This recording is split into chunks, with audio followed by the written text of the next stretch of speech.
Welcome to the Movie Madhouse. I'm Rob. I'm James, and Jason's here. I'm Jason. Surprise! Yes. Well, you had said you were going to be late, but you're not. I know. So there. I know. Nope. Hi.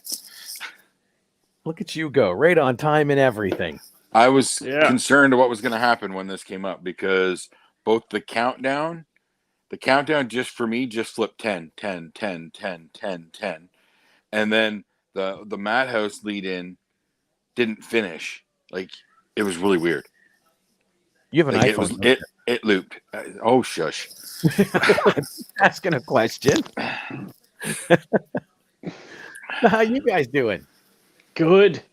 I'm doing fine. I'm kind of feeling like I might be starting to feel ill by the weekend, though. Oh, really? Yeah. So, next weekend. sometime Saturday morning ish. Yeah.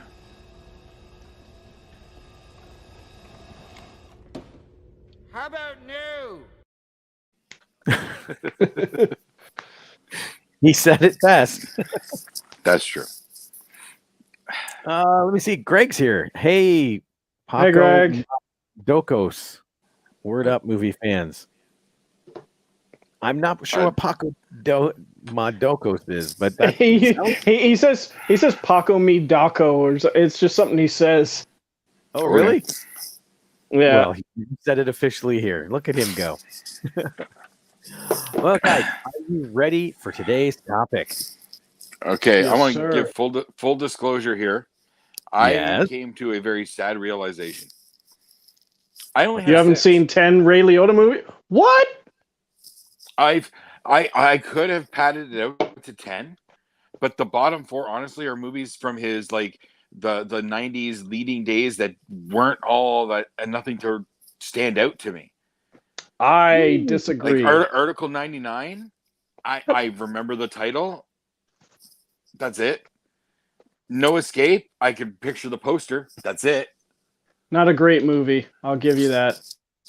So yeah, and one of these 6, mind you, is one that I just watched for the first time like 3 days ago. Oh, really? Please tell me it Yes. isn't Goodfellas. I'm offended that you would even suggest What that. did he say? Was Colin Farrell in any Ray Liotta movies? I will look into that, but I don't think so. I don't think so either, Don't honestly. think so. Not from the ones that I remember watching. And I haven't seen them all either. Like, I just realized there's 126 credits on IMDb. That's a lot. But yeah, sadly, I only have 6, so I don't have a lot to add for the first little bit. I've seen a lot of his movies. I have not seen. I don't think I've seen any of his TV work. What was it? Modern Family. I think I saw him, but it was only one episode, like a cameo. And That's mostly what he did for TV. Really, is I think a few on guest ER. spots, not a whole lot long. Well, no, he had one show just recently, Something Blue. Oh, I do remember seeing him on there. Yes. Okay. I just can't remember the title of it right now for the life of me. I have not seen the show. No. Let me see. But Except for he had an episode or 2 on The League. I did see that. He was really funny on that. The League. I've not heard of that. It was a comedy. It was a comedy sitcom about a bunch of guys in a fantasy football league. Oh, neat. Okay. I've Shades heard of Blue. of it. Shades of Blue. But See, also in 2021, he was on a series called Hannah, 6 episodes. Yeah, they based that on the movie, I believe. Yeah, that's a Prime show, I think. And it looks like there's one coming out called Blackbird. Because it says completed, but it doesn't say Right. released. See, Ray Liotta for me, like obviously he meant something because I actually remember his name. You know, there's a lot of actors out there that guy, he was in that movie, but I don't remember their names, you know. Yeah. Ray Liotta's name stuck with me, even though I can only solidly have a list of 6. These are important 6 films. Well, These yeah. films have had rewatch value. Okay. Okay. Well, in that case, why don't we jump in here so we can get through the first 4 so Jason can join us again? I may be jumping in if any of my 6 are in your top in yours. So. Oh yeah, that's true too. All right, James, what's your number 10? My number 10 is a film from 1998 called Phoenix. Oh, And it's a movie directed by Danny Cannon. Danny Cannon was mostly known for a lot of his TV work, but he did do this. He did Gold, The Dream Begins. He did the original Judge Dredd, but he was mostly known for TV work. And Ray Liotta, and I know you're going to say you've never heard of this movie, but listen to the cast. Ray Liotta, Anthony LaPaglia, Daniel Baldwin, Jeremy Piven, Xander Berkeley, and let me see, you got Tom Noonan on there, Brittany Murphy in one of her roles before she passed, Giancarlo Esposito, Angelica Houston.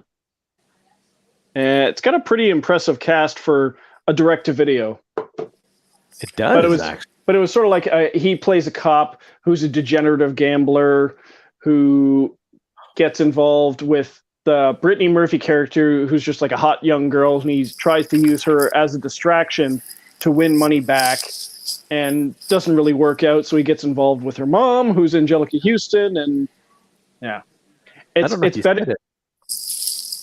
What's that? I just say it's better than it sounds, but it's a well done direct to video. What did it get here? 6.3. That's not bad for direct to video. But yeah. But there's a standout quote scene that you can find on YouTube where Ray Liotta and Jeremy Piven are driving in the car, and he's saying, like, he starts talking about King Kong. He's like, I hadn't seen that in years. I watched it again last night. Why the hell they cart King Kong across the ocean, and they have these, like, they lock him behind these big giant walls? Why do they put 2 big fucking doors in there? Why? I gotta watch it. Like, Xander Berkeley's in it. I don't know if you said his name. I can't remember. I did, yeah. But then Glenn Morshower also. Yeah. Both of them 24. Yeah. I gotta check this one out. I only have it on VHS, but I don't think I've ever seen the DVD anywhere, but it might be online. That's a good start. Okay. Well, Down the Amazon Prime aisles, they run deep. Yep. Yes, they do. Mine is a cameo, and I absolutely adore him in this cameo. To me, I watched this movie to watch this cameo, and it's 1999's Muppets from Space. He is the guard of the facility the Muppets are trying to get into, and he gets wooed by Miss Piggy. Oh, yeah? It is so cool to see someone like Ray Liotta going face to face with Miss Piggy. Apparently, I'm surprised I never watched that. I was big into the Muppets back in the day, and I never saw that one either. I never but watched that one. Apparently, he's in Muppets Most Wanted as well. I haven't watched that one, so neither have I. But I bet Greg has. Probably. He was a big fan of the reboot Muppets movie. I never watched that one either. If Colin was in it, according to Greg. No, I looked. I don't think he's ever been in a movie with Colin Farrell. Well, let's jump to number 9. Number 9. Number 9. Oh, okay. My number 9 has already been mentioned by Jason. It was Article 99. Oh, really? Yeah. I remember seeing this one, and it was just...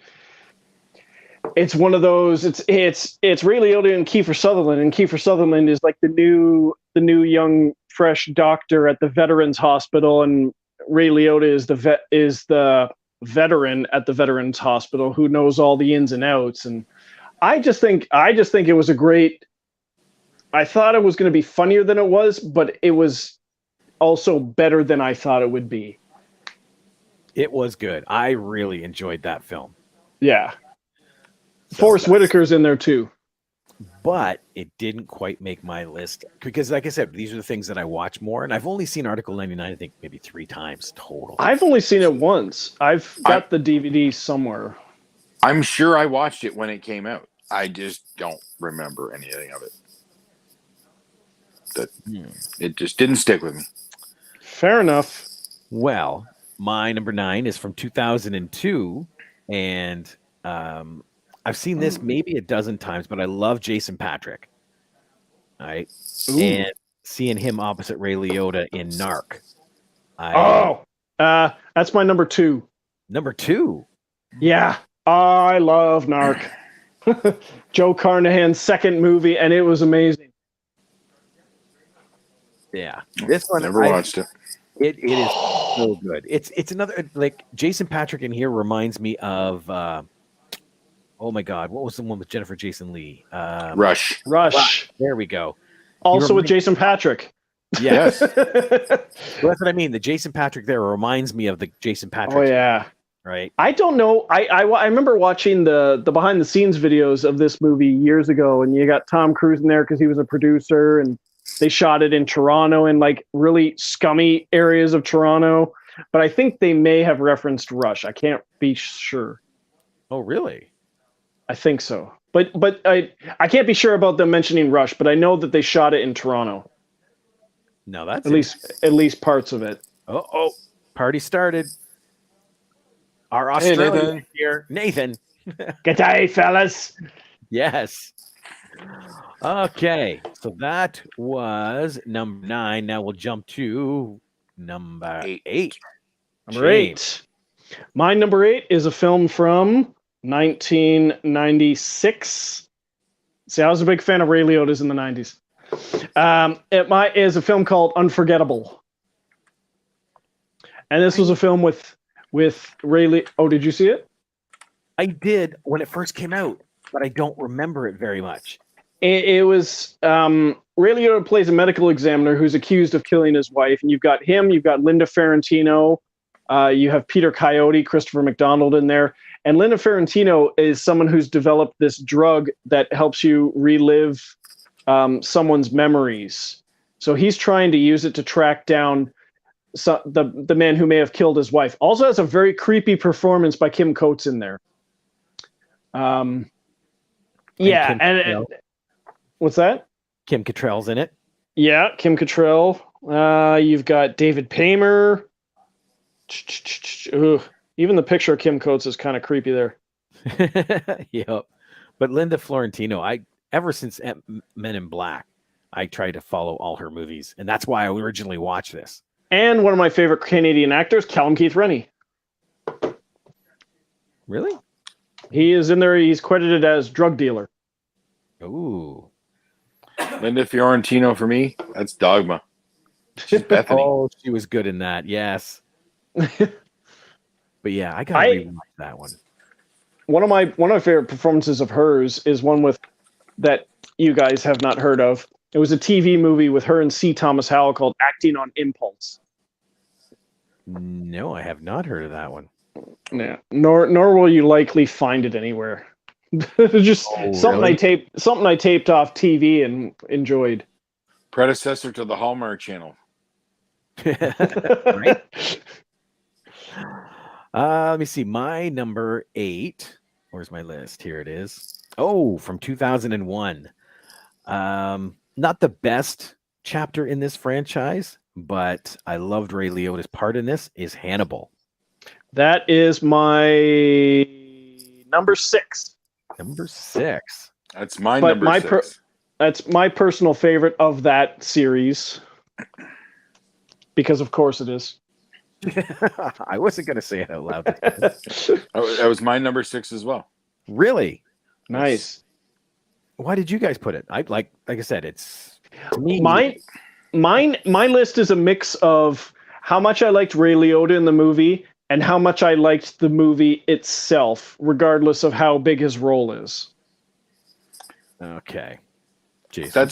That's kind of what it is for me with this one, where he doesn't stand out, although he gave the most convincing "I'm still alive while somebody's eating my brain" performance you'll ever see in a film. But where he's not like he's not overpowering, but he still stands out, and he fits that role perfectly, and he worked well with Julianne Moore as well too. So yeah, Yeah. a very slimy performance. yeah, exactly. Like when he goes in that direction, he can really lean into that well without going over the top unless he wants to. Yeah. Excellent. All right. In that case, dumping to number 7. James, what do you got? My number 7, I've got 2012's The Place Beyond the Pines. Now, this is more of a case of the movie itself rather than his performance. His performance is good. He plays sort of a corrupt cop in it, but it's more of it was Derek Cianfrance's follow-up movie to Blue Valentine. Now, I was not a fan of Blue Valentine at all, but when this movie came out, I watched it and was just like, holy shit, this movie is amazing. And spoiler alert, it's more of a movie about the ensemble, or rather, you think it's a Ryan Gosling movie. He doesn't even make it halfway through the movie. But that shouldn't dissuade you from watching it, because Bradley Cooper's role in the movie, Dane DeHaan, the other kid who plays his friend, Ray Liotta, Bruce, what the hell's his name? Dern? No. You got Mahershala Ali is in there. It's, what the hell? Lee? Canadian Bruce Greenwood, Canadian actor. Next one. It's just a great movie. And Ray Liotta is not a huge part of it, but everyone works well in it. That's one I've heard of and I do want to see. But I just heard it was one of those weird ones. I wouldn't say weird. It's just it's a character piece. I wouldn't say weird, just a character piece. Okay. Well, my number 7 goes in a different direction. Okay. 2007. He still plays a somewhat bad guy, but it is well, again, you're going to be the bad guy when you go up against Tim Allen, John Travolta. This was on my list to the very last minute. Wild Hogs. Wild Hogs. Ray Liotta's crying scene during the credits with extreme makeup. I've never actually watched that film. What? It is one of the funniest movies I've ever seen. It just, I know it was a smash hit. I know so many people who have. They heralded it when it was big and everything, but never watched it. It is so funny. Oh my god. Oh, especially when they start getting around Ray Liotta and that group. You go. Oh, him and the tall Canadian dude. Tall Canadian dude. Oh, nice. Oh, come on. He was Larry in the Moose? No. Where is he? He was in Robin Hood. Damn it. They don't put people in order. Marissa Tomei? No. Come on. Jesus. I don't know who he's talking about. Tall Canadian Kevin Durant. He was Blob in X-Men Origins Wolverine. He was Kevin Durant. I just didn't know he was Canadian. Yeah, of course he's Canadian. Neither did I know Kevin Durant. I know Kevin Durant. Kevin Durant's one of those actors where I know his name. Neither of you knew he was Canadian? Wow. No, not at all. Oh, wait, Greg's got an idea. Top 10 idea. Do a top 10 John Cena movie. James will have The Marine at tops. I like The Marine. It wouldn't be at the top. I'm not. Has he done 10 movies? I don't know if he's at 10 yet. He's got it's like The Marine, 12 Rounds, Bumblebee, Trainwreck. Oh, what was that? 9. The Wall. The Wall. Oh God, The Wall would be at the top. That movie's unbelievable. Yeah. He's got cock blockers. Granted, he spends most of the movie on the ground doing nothing, but that is still a great movie. You're right. Blockers is hilarious. Okay, let's get to Where's the You know my number 6. actually, we know Jason's number 6. Yes, Oh yeah. Both Hannibal.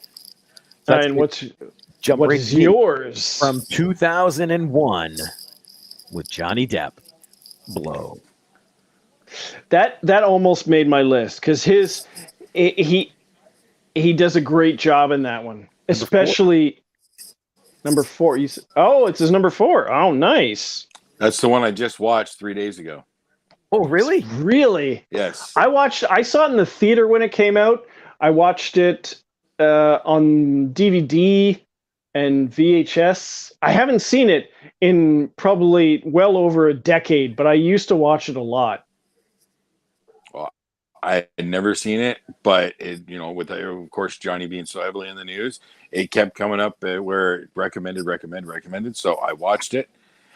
I knew Ray Liotta was in it. I didn't really know what the movie was about.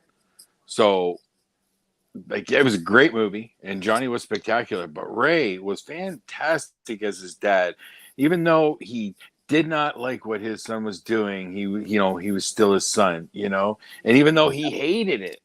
Especially at the end, especially in his final scene where he's listening to the tape recording. Yeah. Oh yeah. He played that so perfectly, and him and Depp had such a great rapport. Yeah. Well, I think Nathan wants to change up the idea from Greg because he says The Condemned with Stone Cold was so much better than The Marine. I got to agree with him on that. The Condemned was awesome. The Condemned I go back to regularly. The Marine I have not rewatched more than 3 times. I've only seen both of them once. The Condemned is pretty damn intense. Yeah. I love The Condemned. I'll give you that. To me, The Condemned the Marine is what has Survivor should have been. Yeah. The Marine has the great Terminator 2 joke with Robert Patrick, but yeah, Condemned is awesome. All right, now we're at number 5. Jason gets to jump in. Woohoo! I've been in. But my 5, and this might be a little polarizing for some, but I'm going to go with 1989's Field of Dreams. Nice. I haven't seen that. That's your number 5 as well? Yep. I haven't seen that in a long time. It's a good movie. This would have been still on my list, I'm sure, because it's Field of Dreams. But I did rewatch this movie less than a few months ago, and it still holds up. It's still such a magical film. Now, the only reason it's down at number 5 on this list is because he's not a huge, not in it a lot. Yeah. No. So what you do get is great. It's more than a cameo, he doesn't though. know what's going on. It's definitely more than a cameo. Yeah. But when he first comes out and he's just he doesn't know what's going on either. He can't explain it either. He's just showed up here and he gets to play ball, I think I just love that one. I just love the part where he goes, "Why can't I come with you? Because you weren't invited." Yep. That whole movie is just exactly what it's meant to be. It is truly magical. Yeah, and he played the real person, Shoeless Joe Johnson.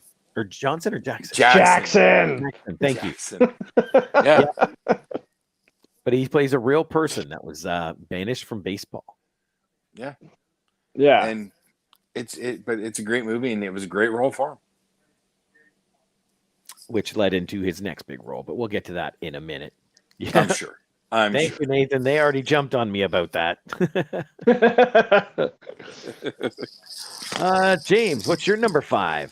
My number 5's from 2012. It's Killing Them Softly. That one's on my radar big time. Yeah, that one's being hyped to me recently. So it gets better every time I watch it. Now it's more of a Brad Pitt movie and Scoot McNairy than Ray Liotta. But Ray Liotta's role in the movie is sort of the reason the movie happens. He's a guy who has this kind of wise guy's card game, and he gets the idea to have it robbed with him there, so he has an alibi. And time goes by and people are joking about it, and he goes, that was actually me, and everyone finds it funny. Then it actually gets hit again, even though he's not involved. All of a sudden it's Brad Pitt says in the movie, it don't matter that he wasn't involved. People are going to think he's involved. So it kicks off the whole hunt for these two guys who hit the game, and that's where Brad Pitt comes in. So he plays what is it, Marky Trapman, and he's kind of a wussy, despicable kind of character, but he's connected. He's connected, and he's the impetus for the whole plot, really. Okay. I gotta watch that one. Yeah. I've got a couple different people who have recommended that movie to me recently. So when you get it from different angles with no connection, yeah, I think I better check it out. Yep. All right, number 4, Jason. We know you are below. James, what's your number 4? My number four is probably everyone's number 1. It's Goodfellas. Not my number 1. It's my number 2. That's Close. my number 1. That's your number 1? That is definitely my number 1. It was going to be on the list somewhere for me. It is not my number 1, but it's in the top 5. It's an iconic role. You know, that film. Absolutely. It's so quoted. You know, and it is so nicely. It's condensed version of Henry Hill's life, and he is just incredible in that role. Yep. The narrator aspect adds even more to the genuine portrayal he gave us. And what I really love about that movie is that where these guys, this is the life they lead. They know this is not a good life by normal standards or whatever, but that's just their lives. That is just them. You know what I mean? You know how I live my life as what is normal to me, that is just normal to them. And they made you believe that. Every single one of them made you believe that. Yep. No. Everybody in that movie was so perfectly cast too. So yeah.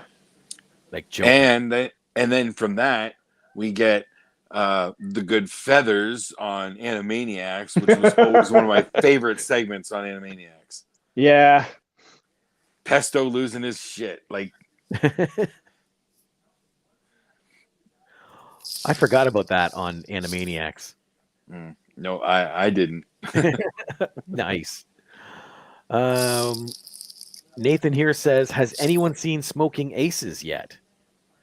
Well, not. Well, yes. It may be coming up. It possibly could be coming up.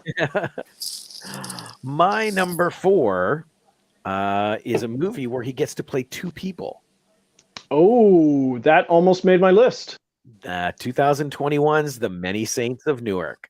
When I had no idea. I had seen the trailer, and you see him talking to Alessandro Nivola in prison, and then I'm watching the movie like, what the? He's dead. What the hell? And I had no idea he played 2 characters in the movie. Yep. That's what I only recently heard of that one. Oh, it is such a good movie. Not having seen more than half an episode of The Sopranos, I enjoyed the movie. That's just it. You don't need The Sopranos to enjoy this movie because it's a prequel. Like, it's setting everything up. It's just the Easter eggs you get. Yeah, knowing the show. Yeah, that's what I meant when I said that I only recently heard about it. Is that like, yeah, you could watch it as a standalone. You don't have to. That's what I meant to say there. Yeah, and it's good though. Gotta watch that. All right, good as its own standalone mob movie. Exactly. Okay. Exactly. And a great lead up to watching The Sopranos. Yeah. Number 3, Jason.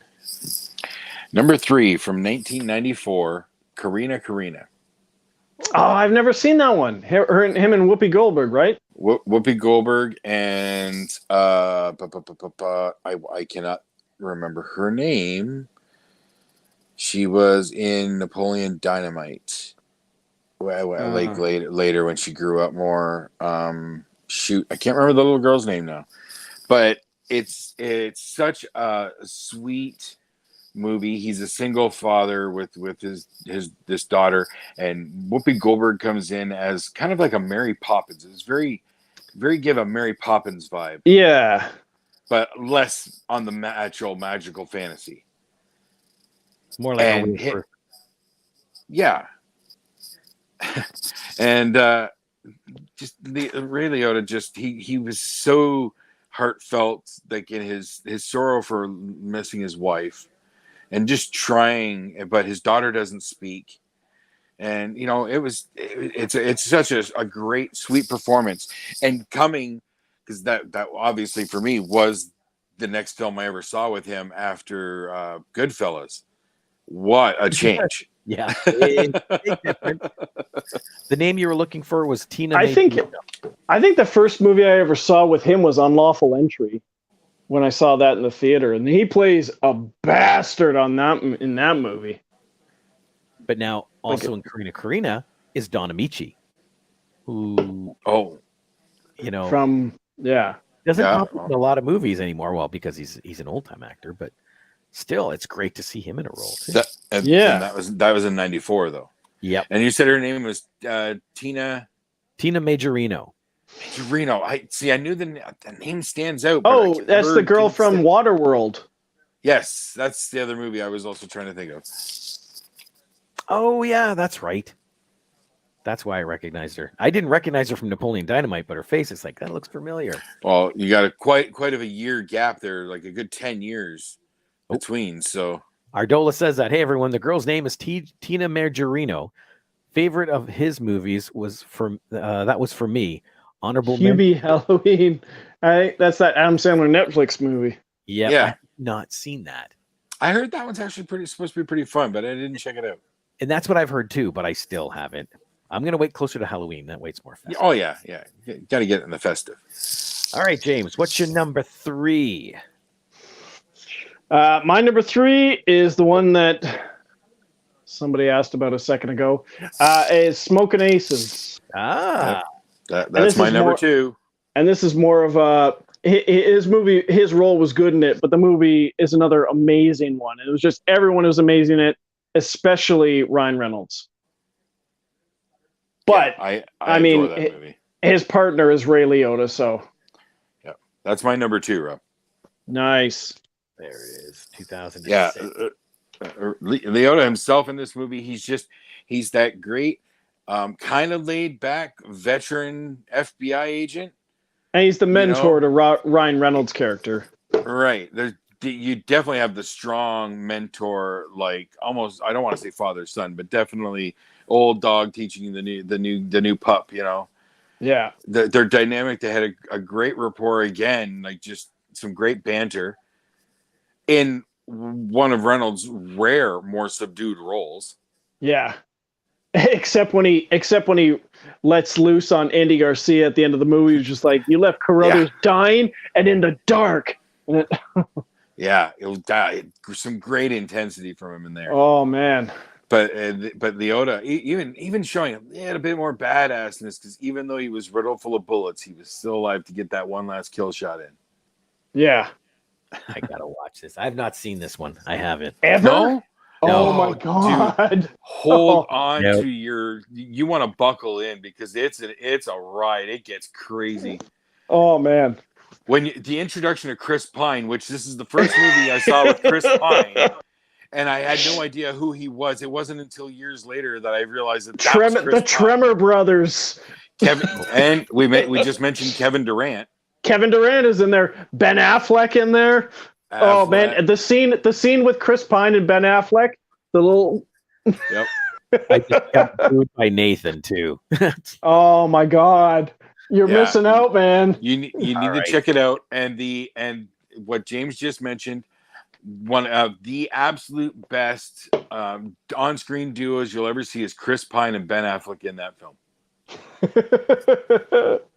All right, you sold me. And a rare acting role by Alicia Keys, and she does a great job.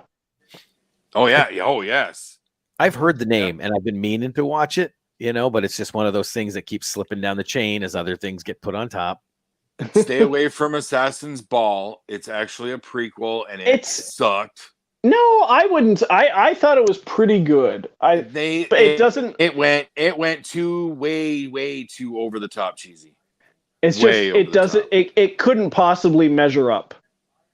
Yeah, absolutely. It does not. Yeah. Okay. Smoking Aces is now on my list. Yeah, highly recommend. I should You know hope what, so. Rob? Give it a Don't- good honest watch. Oh, I did. He got it all out. I heard it all. I know you did. Wasn't quick enough on the trigger for that one. Okay. Well, my number 3 is like these next 3 for me, I watch on repeat. And this one's from 2003. He's part of an ensemble cast with the likes of, who was it? John Cusack, Amanda Peet, Larry Hawks, Alfred Molina. Is this the Muppets one? This is not the Muppets. Jake Busey. This is Identity. God yeah. damn it! I did see that one. This almost made my list. I adore this one. And it's just Rebecca De Mornay. That's right. I forgot she's in there as the actress that kind of starts the whole thing. And Pruitt Taylor Vince. Yes, he is insanely good. I do remember watching that one, but I can't recall Ray Liotta specifically in that film. He's just one of the guys there. Yeah. He's one of the cops that brings in the bad guy that they need to hold up at the motel. Yeah. And I'll just leave it at that. Yeah. You really can't. Don't go further than that. Yeah. But that's just it. Once you watch it, it's unlike like the Sixth Sense, where once you watch it, you can go back and see things like once or twice. This one, I constantly revisit and constantly see new things that I missed the first time. It is so good. Okay, now we're at number 2. Jason, we know you're Smoking Aces. Yep. James, we know you're Narc. Yep. And Rob, we know you're Goodfellas. So that literally puts us at number 1, which, Jason, we know you're Goodfellas. Yep. James, what's your number 1? My number one is from 2005. It's also my favorite, by a long shot, my favorite Guy Ritchie movie. It is Revolver. See, I don't know if I ever actually watched that one, and I love Guy Ritchie's movies. It is a massive mind fuck of a movie that didn't get much recognition or a wide release or anything. And you have Ray Liotta playing a character named Dorothy, but it is insanely good. Either version you watch, there's the version that was put out online that you can purchase on DVD or on Google Play, but there's also a director's cut that I have a copy of that's even better. But the movie is just flat out amazing either way you watch it. And yeah, he's sort of like Ray Liotta plays Dorothy Matcha. He's sort of like a mob guy who has a history with Jason Statham's character, and Statham's character gets out of prison, comes back to confront him, and sort of fucks with him a bunch by robbing him several times and stuff. There's some names in there too. Andre 3000, Vincent Pastore. Yeah. Andrew Howard, Mark Strong. See, I love Guy Ritchie, the Guy Ritchie crime movies. Like, yeah, it's one that doesn't get talked about hardly ever, and it's, in my opinion, most people go to Snatch and stop there. Maybe they get the Lock, Stock, but for me, like, as much as I love all of them, but Rock and Rolla is my favorite. Rock and Rolla, I would put Snatch, Lock, Stock, Rock and Rolla, but those three together are very much in the same vein. Mm-hmm. Revolver, not so much. I think that's why it wasn't as successful, because when it comes to Guy Ritchie, that's his strongest suit. And what he does with Sherlock Holmes. Like, it's also very, very cerebral. It's very much based in psychology and stuff, and it probably would fly over a bunch of people's heads. It's not as accessible. There you go. Now I have to watch it. Okay, well, my number 1 has been mentioned, and I didn't say much on it until I got to here, but I watched this one so much with Kurt Russell, 1992's Unlawful Entry. Yeah, it is good. He plays. Yeah, he's a bastard in that one. Yep, a cop that takes care of people a little too much. Yeah. And I who's gonna remember believe of it. I just don't remember if I ever actually watched it. him and Kurt Russell and Madeline Stowe. Yep, he's got the hots for her. Mm. It's a simplistic premise. Their house gets broken into, so they bring in security system, bring in the police, and now this one cop becomes obsessed. And how are you gonna? Oh, he's coming on too strong or whatever. He's a cop. He's a highly decorated cop. Who are Yep. you? Who's gonna believe you? Who do you call to protect you from the police? Yeah. So yeah, that is definitely one I suggest. Just And as the trivia, what's the password at the end of the movie? 7 letters. God, I got that memorized. Well, I remember they set it up early in the movie. It's Diamond, and at the end of the movie, he's like, password 7 letters, and Kurt Russell's like, "Fuck you." 7 letters. Nathan said he was a good mean prick in his movies. And Yep. yeah, that's the thing, when he got that edge and he went over, like Jason said, he was so good. It's so believable.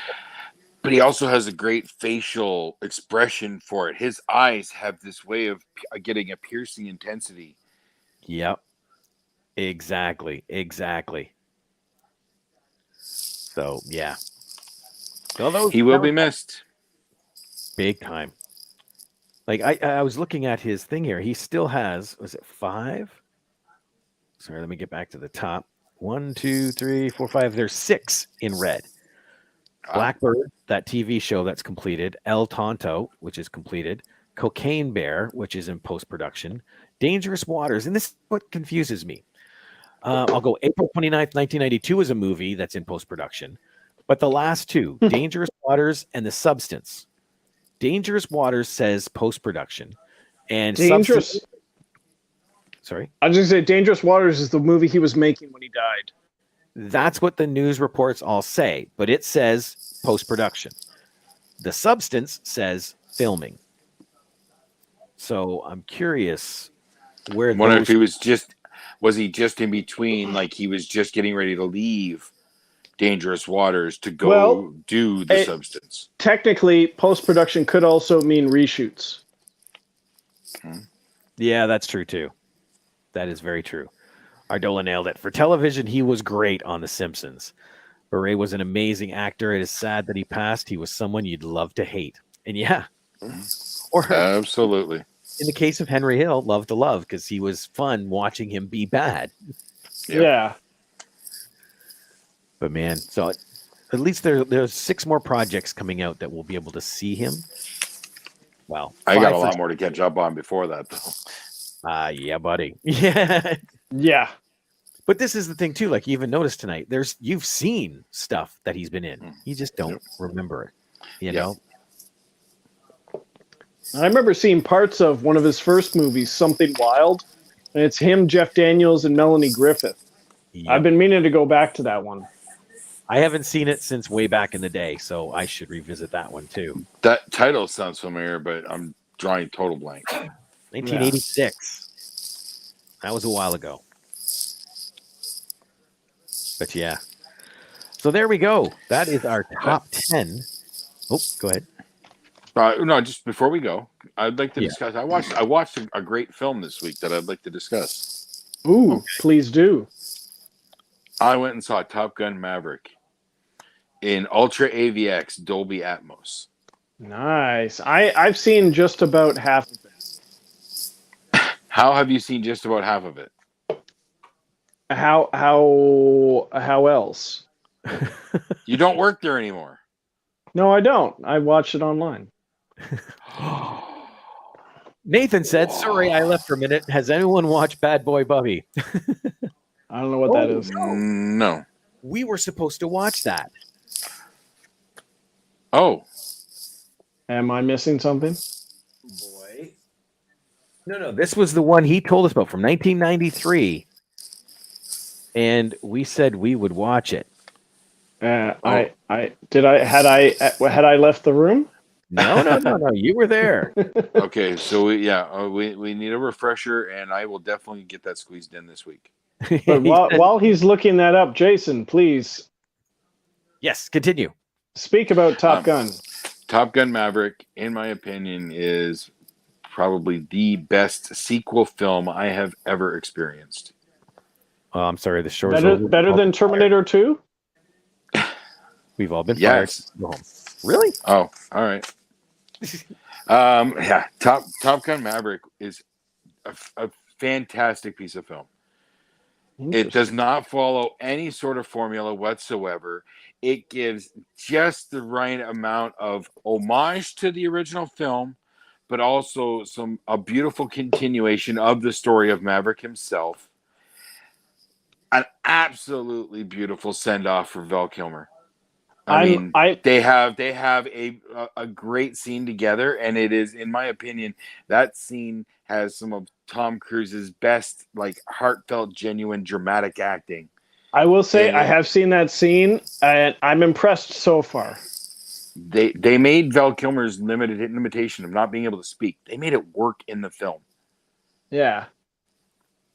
The jet work, the dogfight scenes and whatnot, stunning, and especially in that theater. Wow, like I felt it. I felt the intensity. I was holding my breath when they're hitting high G's. I'm holding my breath with them.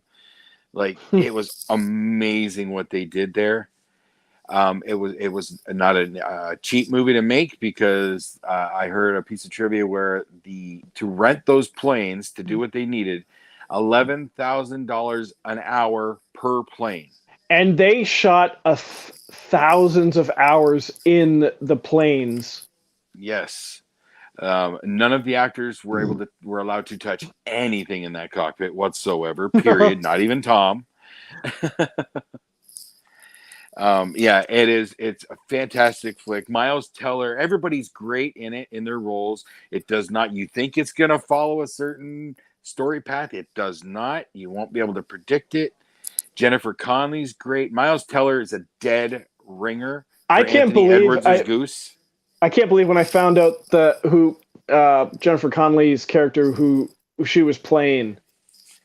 I didn't even remember the history of that character, so I've always remembered when I'm like, wow, deep cut. But it didn't even matter though. It didn't even matter because she was fantastic, perfect match to Tom Cruise for this film. Yes, yeah. I highly, highly, highly recommend Top Gun Maverick. If you enjoyed the original film, you will like this movie. This is a fantastic sequel. Question, because I haven't gotten through the whole thing. Is there any hint of a Meg Ryan cameo? Oh, it's already been confirmed. No Meg Ryan, no Kelly McGillis. No, I knew Kelly McGillis wasn't in it, but I hadn't heard anything about Meg Ryan. No Meg Ryan. I will confirm that. Just curious. I'm not 100. Oh, no. There's slight spoiler. You find out partway through the movie she died years prior. So. Oh, okay. I can still hear. I was just curious. No. Yeah, they do. That is part of the story. There's reasons. It's so great. Check it out. You will not be disappointed. And if you can, Ultra AVX Atmos. It's probably even worth D-Box. I wasn't ready to go to that level, but it's a great theater experience. Nice. Nathan says, I have no idea what type of cinema you're talking about. I don't think we have that here. Yes, you do. It is a sequel to Top Gun. It is all over the world. No, he's talking about the theater itself, the Ultra AVX Dolby Atmos. Like, it'd be like IMAX, kind of basic IMAX, but it's a different. Yeah. Yeah. Yeah. No, you probably don't have that, Nathan. You're lucky you got speakers. But yeah, I do want to see it desperately. That's kind of what I'm trying not to hear too much. Well, I tried to keep it minimal, but dude, and I'm telling you, make the trip to London or Windsor for Ultra AVX. You will not be disappointed. Oh, Nathan does have IMAX there. Okay, you might be able to catch it in IMAX then, and that'd be wicked. No doubt. I know the biggest thing that I've been watching since it dropped, and I'm now waiting for every Friday, is The Boys. I still have one more episode. I've only watched 2 out of the 3 so far. I haven't started in on that, but I've been watching Stranger Things and Kenobi. Oh my God. The first episode alone. Mike and I dove into it on 3 Nose. I can't articulate. I can't even describe the term. What is it people keep talking about? Episode 1 of The Boys. What the hell could be that twisted? The first 10 minutes of the episode. You've heard the theory about Ant-Man and Thanos, correct? Yeah. Yeah. This actually happens, Oh, Jesus. but reversed. It's not the back they go in. All right. I'll wait for it. Oh, and it has been pointed out that they made sure to release that episode during Pride Month. Just saying. It makes sense. Whatever. Oh, apparently Nathan was not a fan of me saying him lucky to have speakers. But yeah, once you finish the third one, I'm now chomping at the bit for more. Yeah, I'll be getting there. I take them slow and savor. And I can't remember if it's in the first or second episode, but they actually have a supernatural Easter egg in there. Well, it is Eric Kripke, who's the showrunner, isn't he? Yep. Yeah, but we also have Jensen Ackles as Soldier Boy. Yeah. But I think we got our first glimpse of him. We have a presidential candidate named Robert Singer. Oh, Bobby. Yep. Nice. And it's Jim Beaver. It's the same guy. Oh, is it? Oh, wow. All right. Let me see here. Ardola says, I'm recovering from Niagara Falls Comic-Con and Retrofest, but catching up on Kenobi. Just finished Stranger Things. Haven't touched Stranger Things yet. But well, he couldn't have finished Stranger Things because the last 2 episodes don't drop till July. Oh, well, it's half and half, yeah. And then Nathan said, has anyone seen the Boys cartoon series? Yes. No, because it's a cartoon. Big deal. Oh, dude, it's so much fun. It's so fucked up. Oh, my God. Especially, I think it's the 4th episode. The one with the animated poop. Yep, with Aquafina. Oh, my God, yes. Dude, sucker you in the same way I got suckered in. Just watch the first episode. Baby's Night Out. Oh, God. Yep. James, you're not even listening.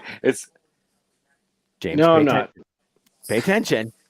Baby's Night Out is kind of like Jack Attack from The Incredibles, only way darker. Yeah. Don't care about The Incredibles. But it's not The Incredibles. It's better. It's darker. It's awesome.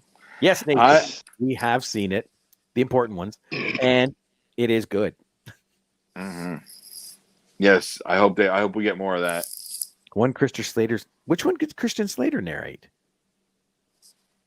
What is he talking about? I don't remember. I can't remember. Yeah. I don't think I realized it was his voice. I don't He's think still talking about a cartoon. Yes. No one cares. I'll talk about another cartoon. I just revisited Masters of the Universe Revelations again, and god damn, is that a great fucking show. Don't care. Oh, the School for Shit Powers. I can't remember what that was called, but yeah, I remember that episode. Okay. They get revenge on their parents. Ready, go. All right. Apparently he's done. Where is it here? The Boys Present Diabolical. No, dude, seriously, they're only like 3 or 4 minutes long each. Yeah. And they are so much in the vein of the TV show. Like literally. Nice. I'm trying to find the one that he said Christian Slater narrates. Not that big a deal. I'm not gonna watch them. And I'm gonna get to the Boys as soon as probably when I've finished the first big chunk of Stranger Things, because I think I've just watched the first 3 episodes and I've got 4 left, and then it's a month until the last 2 episodes. I can't believe. Did you see that they released the runtimes of the Stranger Things episodes, where they're all like an hour or an hour and a quarter and stuff? The final episode is 2.5 hours. Oh, wow. Yeah. Oh, Nathan said, James, that's- did you watch Love, Death, and Robots? No. Oh. And Chris Bullard says, which board game is this? This is the one we make up on the fly. Where the hell's Jason? I don't know. He just disappeared. I didn't think I'd upset him that bad. Oh, he popped back, but it says device is not connected. So, Jason, if you can hear me, you're not connected. I think He needs- to come through. He needs to get a new iPhone He needs to get an Android or something. Oh, there he is. There he is. What's up, buddy? What's the It matter? shut off. It shut off. Oh, did You it? got to get a new phone, dude. It shut off completely, and it's warm, yes, but I have it out of the case. It's not an overheating thing. I don't. You got to get a new phone. What the hell? Nathan got it. You're a Nathan, little. You offended him by poo-pooing the cartoons. I don't care. And you may not have seen this, Jason, but Chris said, what board game is this?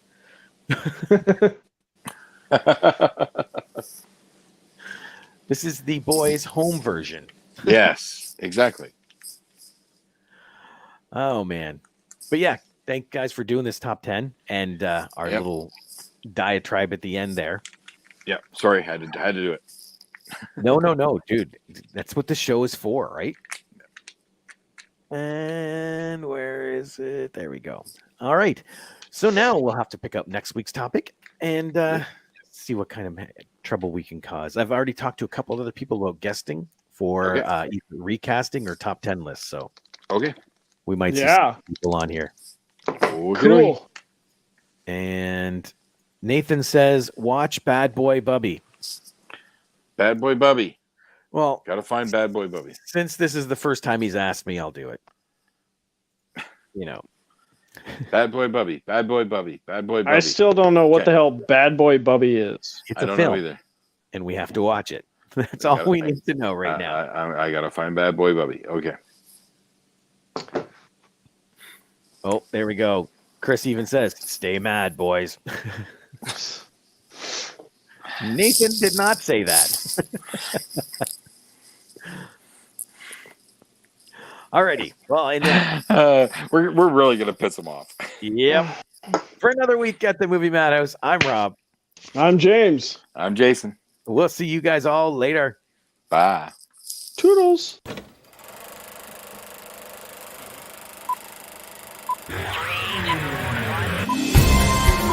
I say shut up! It's a man!